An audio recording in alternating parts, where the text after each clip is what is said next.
because I refuse to not be first. Do we do enough? Well, I never shut up about it. It must have been about 16, 17. We nicked their guilt rings. Right, the bouncer's guilt ring. This is no good for me. That's the reality. If you want the honest truth, and I see it every day. Hello and welcome to Raw, the Fight Within podcast with me, KUGAN CASSIUS. This week, I'm joined by the Maverick, Sam Jones. I might just call this podcast the Maverick because are you a bit of a Maverick still or not? I don't know. Maybe when I first came into boxing, I was a Maverick, but I don't know. I'm happy to be called whatever, KUGAN. It's okay. No worries. Now I know you've watched a couple of these Raw podcasts, but yeah, the concept behind it, I didn't want to go too deep in with it because I didn't want you to overthink. I know you like a little bit of an overthink every now and again, Sam. So we're going to start this in really easy. You're going to be eased in gently, and then we'll we'll see how we get on. Right. What were your first ever memories of boxing? My first ever memories of boxing? Watching Prince Naseem Hamed, because it brought me into boxing. Like, it sounds corny, but he's the reason why I love it. He's the reason why I'm involved in boxing. He was the motivation behind it. Like, I loved it. I used to think I was him. I used to come down the stairs when he used to do his ring walks. I used to put these green gloves on, and my mum sewed me, bless her, she sewed me these leopard print shorts. I think I've still got them somewhere. I've got to find them. And I used to come down the stairs. I used to ring walk the same time as he did. I used to jump, flip over the settee. I swear I used to do this all the time to watch Naz. But yeah, that's my earliest memories of boxing. Yeah, I mean, I always repeat myself on this, pretty much for every episode, and I've always said that he was the first person, anyone boxing related that kind of caught my eye, even to the sport of boxing, was Naz. Like, he's everything. I'm not just saying it. That's why, like KUGAN. You know, I've met like. I took your picture with him, didn't I? Nearly. I was like the first time, because it's the first time I met him. You have to understand. I met Naz in Inglewood when Linares boxed Luke Campbell. It's the first time I've ever seen him. Bear in mind, I was working. I suppose that was early on. So that would have been about. I can't remember how many years ago it was, but I saw him and I was sat next to Joe Joyce. He goes, "Where are you going?" KUGAN, I swear on my life. I climbed, chair walked over the chairs to embarrass myself, completely embarrass myself. And I remember him looking at me just going, "What is this twat doing?" Like, do you know how he looks? Like, yeah, he was literally looking at me, probably clenching his fist ready to chin me.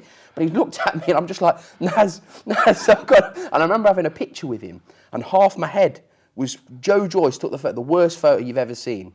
I was so upset, like it was, the half of his head was off. And I think Naz heard me talking, like saying, "Oh God, this photo." And he pulled me after the show and he goes, let's have a proper photo. KUGAN, it was unbelievable. I've never been so excited in my life. And I had two photos with him. I've still got the photo on my Instagram. But no, he was literally a hero of mine.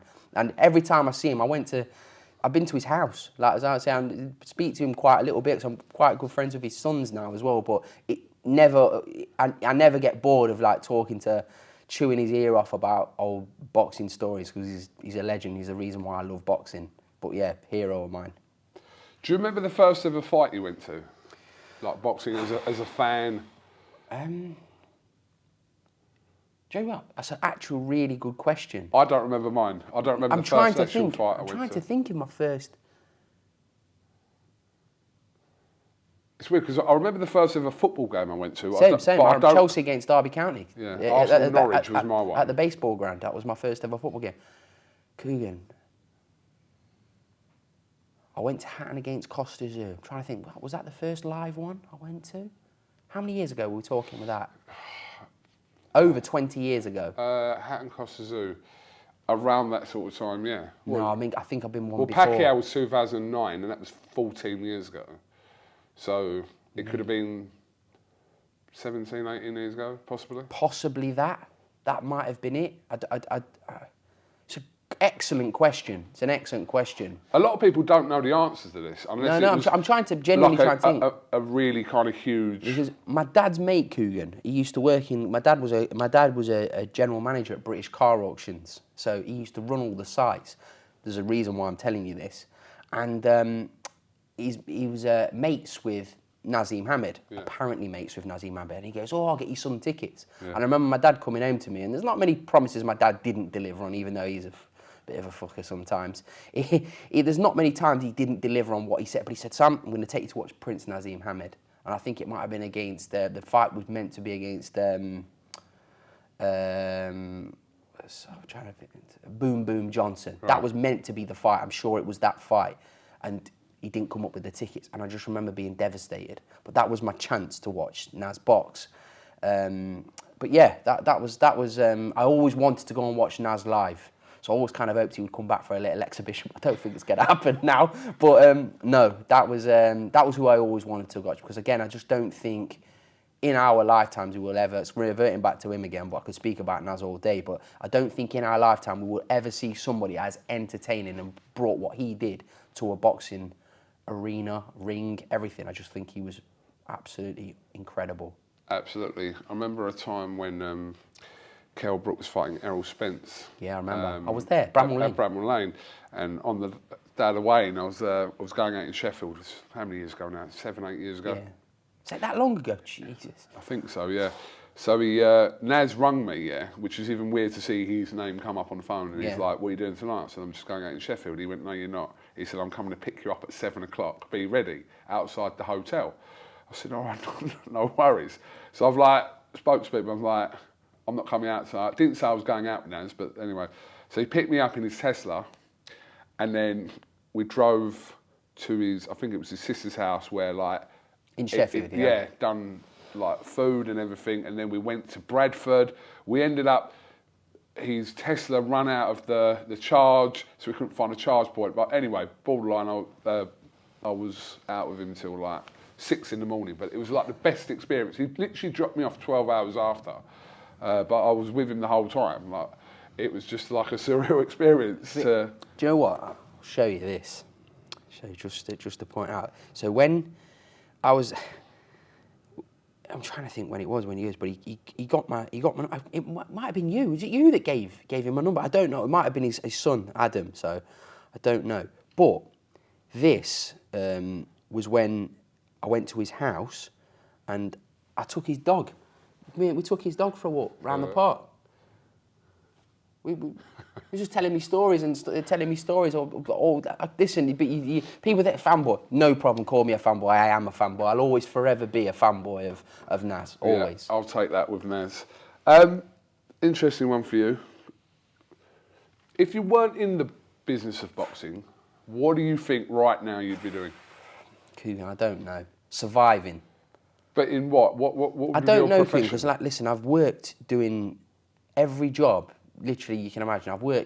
I did counts, doesn't it? I did one shift behind a bar. I've stacked shelves. I worked in a factory, driving one of those little trains where you put parts on. I used to log into the system at a place called Fataba Industrial in Derbyshire. I used to deliver parts. I used to do night shifts when I was 17 years old. Because when I left school, I didn't really know. I didn't get horrific grades. Probably spelt fudge. I didn't get horrific grades, but I was always confident I'd be able to find something I was, do you know what I mean, I was good at. I was never scared of what I was going to do, but I had no clue what I'd be good at. So I kind of did a year at college because I wanted to kind of prolong the real world kind of thing. And my dad was just like, "No, you're not doing that. You're going straight to work." So I got a job with my mum's husband, Keith. So he got me a job at Fataba and I was doing the pots. And I quite enjoyed it, 'cause it was decent money. But I've done every job you can think of, Kugan. Genuinely, every job. Selling insurances, selling cars, on a pitch at Motorpoint. I was handing out welcome packs when I was 18, learning how to sell cars. I've worked at the car auctions for 6 years. Mate, I've done every job you can probably think of. But you don't know if you weren't... Genuinely don't know the answer to the question to it, Kugan, because I was just I was always unsettled. I've always, whenever I've been somewhere, I never thought, this is me. What do you like to think you might have been doing had you not got into Be a boxing? multi-millionaire owning loads of businesses. No, I don't. Kugan, honestly, I don't know, mate. I would have liked to think I would have progressed somewhere within a big company. In sport? I don't know. I just don't know. I've always loved boxing. I was a decent footballer when I was younger. I know there was a lot of jokes about that, but I was a decent footballer. I was past my prime at 14, but oh well.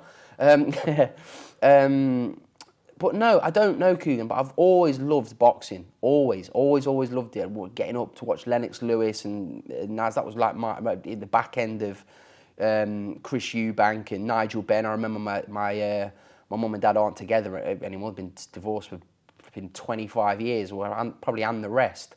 But I remember him taking my mum to watch Nigel Benn. I don't know who he watched. It was in Birmingham, but he was sat next to Don King. My dad was. In fact, I can't remember. McCracken was on the undercard because I still have the laminate at my house for this show that my dad's. But I've always loved boxing, Kugan. Always loved it. This next one probably applies to athletes more so, but I'll ask you the same question. Trying to say I'm not an athlete. Yeah. Well, I mean, I know what you mean. When I'm going to answer this, you'll understand what I mean. Look, aside from any kind of sparring or kind of, I know you would have done some little bits just because of being around the industry, right? Yeah. But do you remember, like, as a kid, like the first ever like fight or serious altercation you were ever in? Yeah. You do? Yeah. This looks very specific. Yeah, mate, 100%. It's in my junior school. I used to get involved in quite a few scraps when I was in junior school. But yeah, I remember my first. What happened? It was playing football. I remember I was playing football on the playground, and this guy I know, it's been, not seen him for years. A guy called Aaron, a guy called Aaron, and I just remember he put me in a headlock, punched him, and rolled around the floor, and we got sent home. And Dad had to come and collect me, but I got the better of him. Did you get into fights when you was a kid? Yeah, in junior school all the time. I know people might not think that because I'm like a bit of a pork chop, but yeah, I did. I used to get in lots of altercations. So why did you ever get in the gym then? And like a boxing gym? I know it's easier said than done. So it's because I don't actually know, but I used to enjoy having a roll around on the floor in the playground. I used to enjoy it. I was competitive, but because I was, believe it or not, viewers, but people that went to that school would have vouched me in this. But when I went to the junior school, I was the best at everything. I was always the best at everything. But I had the biggest comeuppance in the world, the biggest like shock to my system. Because when I went to my senior school, I used to win all the races. I was the fastest. When I went to my senior school, Kugan, I remember taking part in my first race, like to run for the school. I came like 6th. I was absolutely destroyed. I was no longer the best footballer. I was no longer the best, the fastest runner. And it was a big comeuppance. Not a comeuppance. I don't know what the correct word is, but like it was like a shock to my system because I had to learn how. Listen, you're not always the going to be the best at everything, but you have to. But it makes you get better, and that's the school I went to kind of taught me that, to be honest. Talk to me about a time in your life where you felt like you were fighting a losing battle. Fighting a losing battle? I don't know, it's hard to say really. Like, it doesn't have to have any relevance to do with your career, just meaning life in general. A losing battle? I don't know really. I don't know examples like this, and there's been loads of occasions where I don't know. I mean, you can refer it to your kind of career in the sport, in boxing. No, like a losing battle. I don't know. School, like in school, I was never really. It's not like I wasn't interested, but I never really enjoyed school, Kugan. Never really enjoyed it. I never really. My mum and dad split up when I was, I think, 9 years old, and I lived with my dad, and my sister lived with my mum. And I kind of chose to live with my dad because I thought I could probably maybe get away with more. Do you know what I mean? Like my mum was like more on top of my sister. That's why my sister's 10 times more intelligent than I'll ever be. But I kind of got away with more. But like in school, school was probably my losing battle because I was never going to be great at school. I was never ever going to be great at school. I was good at PE, the obvious subjects, but I was never really interested. So that was probably me fighting a losing battle. So you went basically because you had to? Yeah, had to. I'd have left school. I would have liked to, but like I was always not bad. I was never a bad kid at school, but like for example, like I would wait for my dad to leave the house. I would hide behind the wall, wait till him to leave, and then I'd go and get the letters that the postman drops off from school addressed to him, give him a tear up and walk back to school. Like, so I'd give him for my reports and stuff. I used to sweat, KUGAN, on parents and teachers interview. I used to literally sweat dripping down my back. So I was thinking, oh my God, Sam's a good lad, he's everything. But there was always a but with me. So I don't know. I've got 2 kids now, and I'll always teach them to try hard at school. But I think there's a lot of subjects. I don't want to go too deep into it, but there's a lot of subjects at school they don't really teach you. They don't teach you about money. They don't teach you about other jobs. It's just kind of it's built. I believe the system at school is kind of built for you to fall part of a system that's never really going to work, in my opinion. I think school you learn street smarts at school. I genuinely believe that, because listen, there's going to be people that are stronger than you, faster than you, and that's what I learned at school. And that's the reason why school was important for me, to be honest. What are the everyday battles for Sam Jones when you wake up in the morning? What are they? I always want to do better, and since having a family, the pressure becomes like, it was all about, listen, when I first come into boxing, it was like I made loads of mistakes, KUGAN, loads and loads of mistakes, but I was confident. Do you know what I mean? I was confident. I was thinking, this is all. I kind of started here, but now it's not about me. It's about my family. I've got to put them first. So my pressure every day, I feel pressured. I feel like I've got to stay on top. I've got to keep busy. I've got to provide for my family. So that's my daily battle. Sorry to cut you short. Is your daily battles over the last sort of 2.5 years, 3 years, obviously dramatically changed because you have now 2 children? Dramatically. I was always like, because I'd like to think of myself as headstrong. Like I am quite strong like that. But I'm always like, so what, you've got a little girl, and you think, well, what's she doing? Is she okay? And stuff like even when I'm away here, my baby girl was born on Monday. I think, is she okay? Is she weeing and pooing on? Is she okay? Like, is her body working okay? That's my daily battles, KUGAN. Like it's hard. Like everyone, like I respect like anybody that's got kids, and especially like mums and stuff. I respect them. I know it's an old cliche, but I respect them so much because it's the hardest job in the world. There's no harder job in the world than looking after babies. But yeah, my daily battles, mate, is 100%. Like, God, I can't fall off. I can't, because it's the buck stops with me. I've got to look after them. I suppose from the outside we can call you. We know you're passionate. We know you're kind of at times a little bit hot-headed and opinionated. Are you emotional? When's the last time you get to fight back tears? Emotional? On Monday when my baby was born. No, I wouldn't say I'm an emotional person, but like I quite back my I try and keep my emotions at bay. Do you know what I mean? Like I remember my hardest time when I was probably the most emotional was when my granddad died, because he was. Do you know you have a head of a family?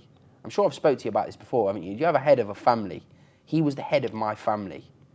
And he was somebody who, I'm not saying I don't like respect my parents, but like I love my parents dearly, but my granddad was the boss, do you understand? So I'm trying to think of what happened. So I was in camp, Joe Joyce was in camp with Mike Perez in Cork in Ireland, and I knew my granddad was going to die because he had cancer. He had prostate cancer, so he died, and then I still finished, and my dad said, listen, you've got to stay there. But that was the most emotional. I was crying like constantly because it was not the fact that you knew it was going to happen, but it was the fact that I knew I was never going to get to speak to him again and talk to him about stuff. And my granddad only ever saw me not underachieve, but he always believed in me that I would do something good. Making quite sad thinking about it now, to be honest. But yeah, so he was the top dog of my family, and I wish he would see what I'm doing now. Do you still think you're fighting demons in your life? Have you yet to fight demons in your life? Whatever they may be. I don't think I fight demons, Kugan, because, as I say, like, when I first came into boxing, I was always worried about what people. I used to tell you, say, Kugan, have you seen what this guy's called me a prick on the line? Why is he calling me a prick? And my mum would read the comments. She'd be like, Sam, why is this guy calling you a piece of shit? And I'm just like, I don't know. But it used to bother me so much. But as I've kind of got older and fatter, I've stopped caring, Kugan. Genuinely, I don't care what people think of me. As long as I'm respected by my family and the people who I consider my friends, and in business, because I know even business people might think I'm a prick, but they still deal with me. Do you know what I mean? So as long as I'm respected on that front, I'm okay. But what other people's opinions of me are, no problem. No problem. If you think I'm a fat, useless prick, no problem.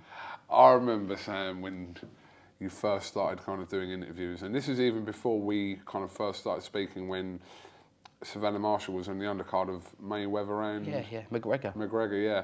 And I remember me and you used to have a lot of conversations regarding like comments and this, and you'd almost like what your mum was saying to you. You'd ask me, like, why are they saying this to me? Why are they calling me this? What have I done? Like, and I'm like, it's something you have to deal with. Yeah. I did my first interview with you in Vegas when Joe was on his camp for Ian Lewison. And that was my first ever interview. That was Joe's debut, yeah. That was Joe's debut, Yeah. and I would remember, so ever since then we spoke, but then after that, I went to Vegas. Was that my second time in Vegas or the first time? I can't actually remember, but it was Savannah, because me and you was having dinner in the MGM Grand, I remember, like when Savannah was on the undercard, because that was my first gig in boxing, was getting Savannah with Floyd. I had no clue what I was doing. I knew my intentions were good, but I had no clue what I was doing. Zero clue. But I just knew I'm doing something. That was kind of my introduction in boxing. Like, at least I remember chasing Leonard Ellaby around London to try and get a meeting. He'll tell you, Leonard will tell you, I chased him all round to get a meeting, and I eventually did. And I remember one of the first things Floyd Mayweather said to me was, what's that watch, man? What's that watch? I remember I had a little Casio on. It's like slaughtering my watch for 5 minutes. I was like, am I going to get a word in here? It's hard for me. It's easy, but usually I'm decent talking. I thought, fucking hell, I'm not going to get a word in here. Just slated my watch. And then eventually got a phone call. And they said, yeah, we're going to sign Savannah. We're going to get her on the Mayweather on the card. I'm like, oh my God, this is amazing. This is it. And then off the back of all of that, I signed Joe Joyce. He was my first ever sign. I said, Kugan, I've been lucky. Boxing's been very good to me. I've had a lot of ups and downs in boxing, and like I was always winning at the start, but then then there's a down period, then you're up again. But you have to have huge bollocks and be tenacious, and I've got that in abundance, no matter what anybody thinks of me. Is there more to it than that, or is it that's the basic elements of where you are now? Listen, like it's like in boxing, there's a lot of people that just walk into the sport, but there's a lot of people that come and go. I remember loads of people saying, he's going to be a flash in the pan. A flash in the pan. Listen, Adam Morley was very important. I signed Joe Joyce, make no mistake about that. But teaming up with Adam made me stronger. Because listen, Adam's the cleverest man you'll ever meet. So like joining up with Adam, and then we built S-Jam Boxing. And then off the back of that, we built a great stable, and we had a great working relationship, and we're still friends now. But like I went my other ways because it was a better offer for me and my family, and I don't regret any decision I've ever made in boxing, Kugan. It's interesting that you refer to yourself kind of as that flash in the pan because... Yeah, a lot of people said that about me. Yeah, but I remember when people were saying they were referring to you as the Primark Eddie Hearn, which... Primark Eddie Hearn. Yeah, and then I got promoted to the Marks and Spencer's Eddie Hearn because I checked the comments, so yeah, we're all right, I'll take that. No, but it's a testament to kind of where you are now and over that time that it's not an easy business to stay in whatever you're doing. Absolutely not. You know that yourself, and that you work your bollocks off. And I'm not just saying that because you sat in front of me. Listen, look at all the outlets that are involved now in boxing. You've done incredibly well, but yeah, you have to have big balls to stay in this industry, and you've got to. It's like a lot of people in boxing, they take things personally and stuff. Like you can have a fall. I fell out of loads of people in boxing, but I could still ring them now and have a chat with them and do business with them. Where does your fight spirit come from? Where's that installed from? Is it like members of your family, or just the way you've brought yourself up in certain aspects? I don't know, like, I don't know. My mum's so strong. My mum is really strong. My mum had a terrible upbringing, Kugan. A terrible upbringing. It's even things that she still wouldn't tell me now, like about her upbringing. But mum was in foster care and stuff. So I'd say I get a lot of my strength from my mum and my granddad as well. My old man's a good guy as well. I've got a good family, Kugan. But no, my mum's a legend. So you fight for your family, your two beautiful young children. Who fights for you? Like, who's in your corner 24/7, day or night? Ring them at any time, or? Ring them at any time. There's always people you have wrapped around you. Well, you should have, not you in general, I'm talking about anyone. Should have people that they're your people that you can rely on. They've got your back regardless of whatever situation you're in or whatever problems you're in. It was my granddad. Genuinely, I always spoke about him before. I don't want to speak because it gets me a bit sad speaking about him. But he was always the person, like, do you know, even if I did bad, he would always be like there to say, listen, you have to pull yourself together, do it correctly this time. Like, it's mad to be honest, but no, I miss him every single day, really, genuinely. I wish I could tell him stuff about what's going on and stuff, because my granddad was the best, mate, he really was. So who do you go to now? If you had to. Listen, me and my dad have got a bit of a strange relationship, but listen, I love my dad. We've got a bit of a strange love-hate kind of relationship. No, there's no hate involved. I tell a lie, it's not that. But like we bump heads. We bump heads a lot. Yeah, we clash. Me and my dad do. But listen, if he ever needed anything from me, I'd be there for him, and vice versa. He'd be there for me. But my mum's always been there for me. My kid's mum, she does amazing for the babies. So I'm lucky with the network of people I've got. I've got a small family, Kugan. I've got like a big family of people I don't really know from my mum's side, but I've got a tight knit family who I'm very grateful for. Have you ever had to fight depression in your life? I might have had to. I don't know, but like I've been on my arse a few times, Kugan, but I always I can pat myself on the shoulder on this one. I can always pick myself up, Kugan, because there's no time to feel sorry for yourself. I genuinely believe that. I think it's like everybody faces adversity in their life. I've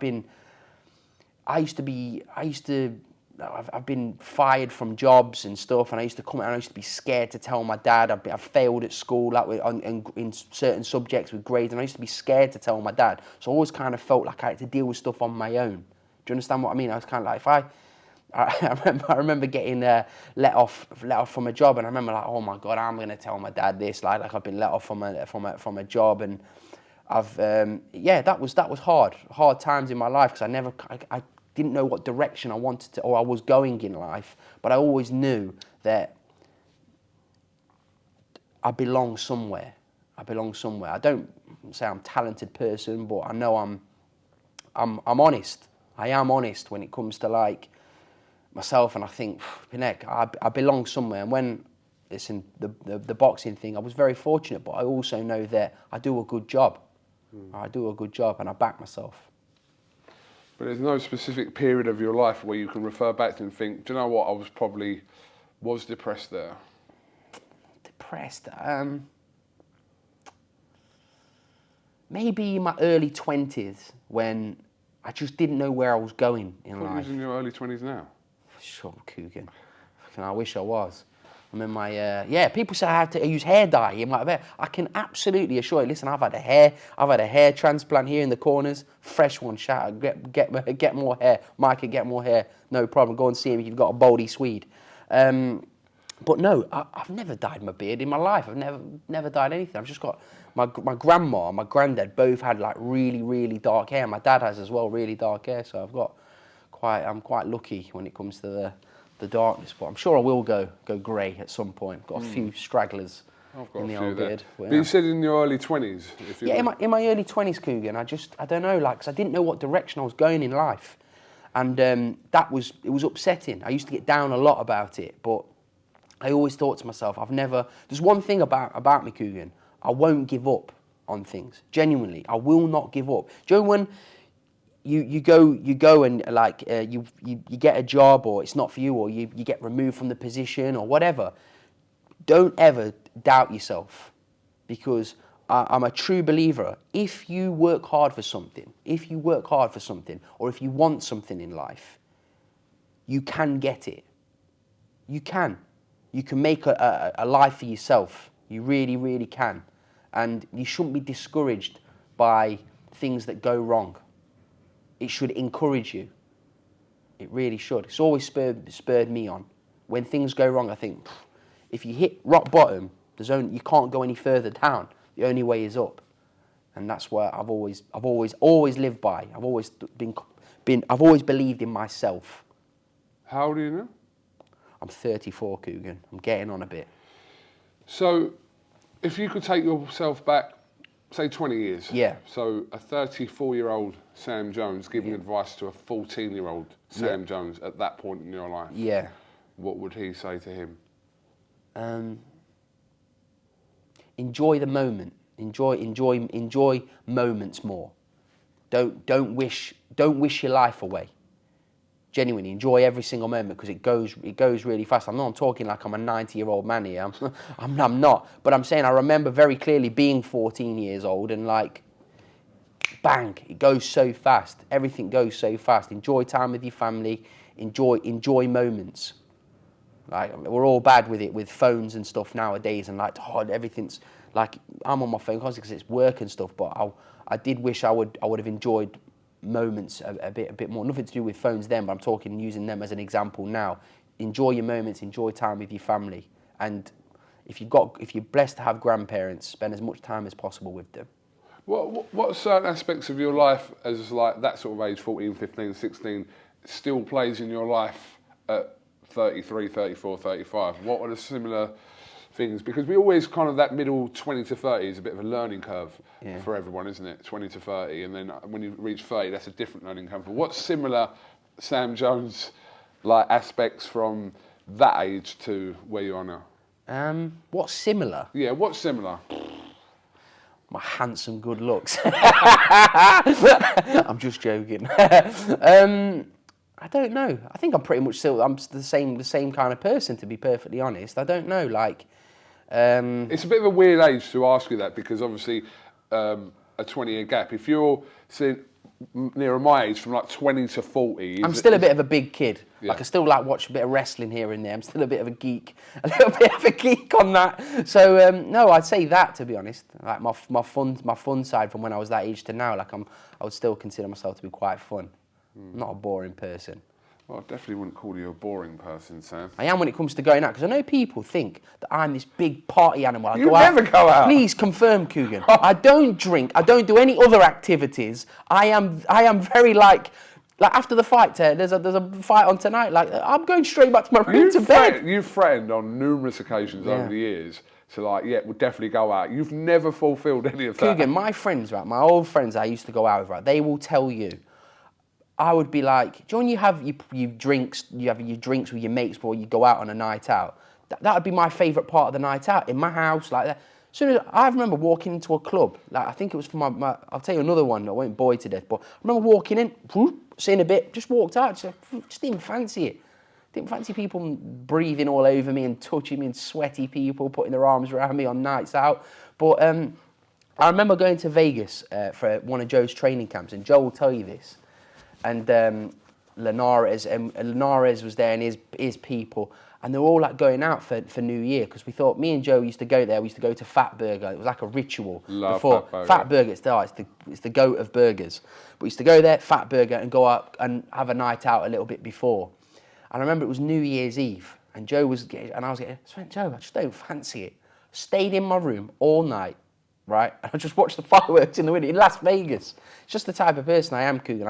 I'm not really into like going out and getting pissed. I'm just not interested. So So for all the people that think I'm this wild party animal that loves a drink, loves a drink, no mate, wrong guy. I can vouch for that. Okay, last one. Answer it how you see fit. What still drives that fight within you at 34 years old? What is that thing that you get up in the morning and it still drives you to do what you're doing? Genuinely, my family, my little babies who I've got to look after, but I know I've not even touched the surface. I've been in boxing 9 years, whatever it is. I've not even scratched the surface of where I want to be. I really haven't. And that's what drives me. That's what really drives me.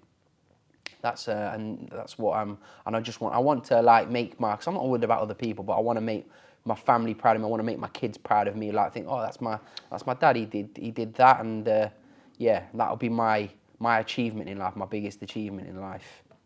Okay, well, Sam Jones, much appreciate your time as always, but I always thought your story would be interesting because, again, a lot of people kind of just see little highlights and your opinionated tweets and whatever else, but there's always a little bit of a backstory. I know you've spoken about it before on kind of different outlets or whatever, the Sam Jones story, but it was good to kind of, hear a little bit more about that. Yeah.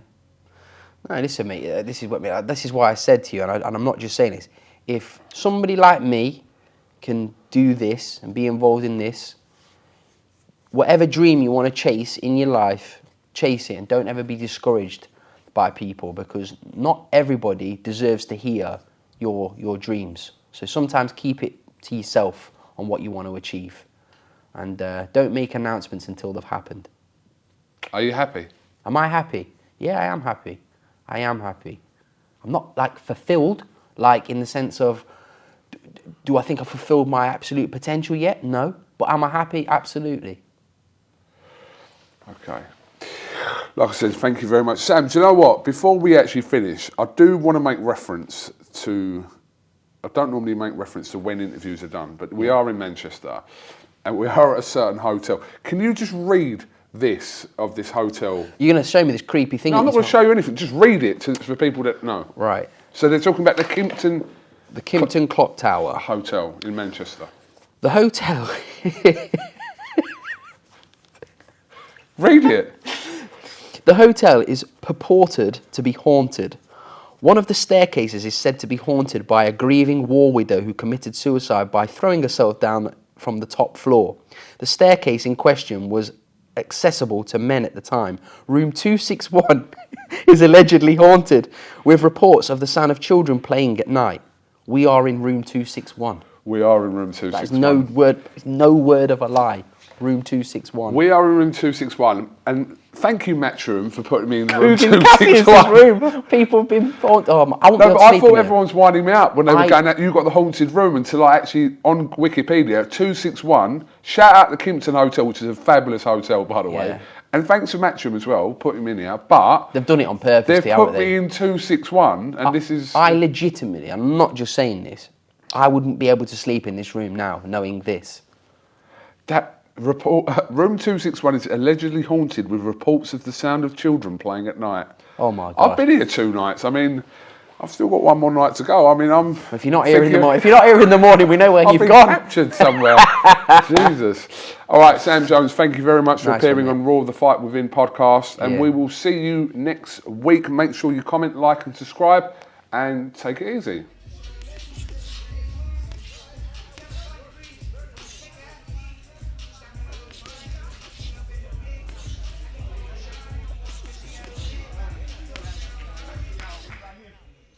Because I refuse to not be first. Do we do enough? Well, I never shut up about it. It must have been about 16, 17. We nicked their guilt rings. Right, the bouncer's guilt ring. This is no good for me. That's the reality. If you want the honest truth, and I see it every day,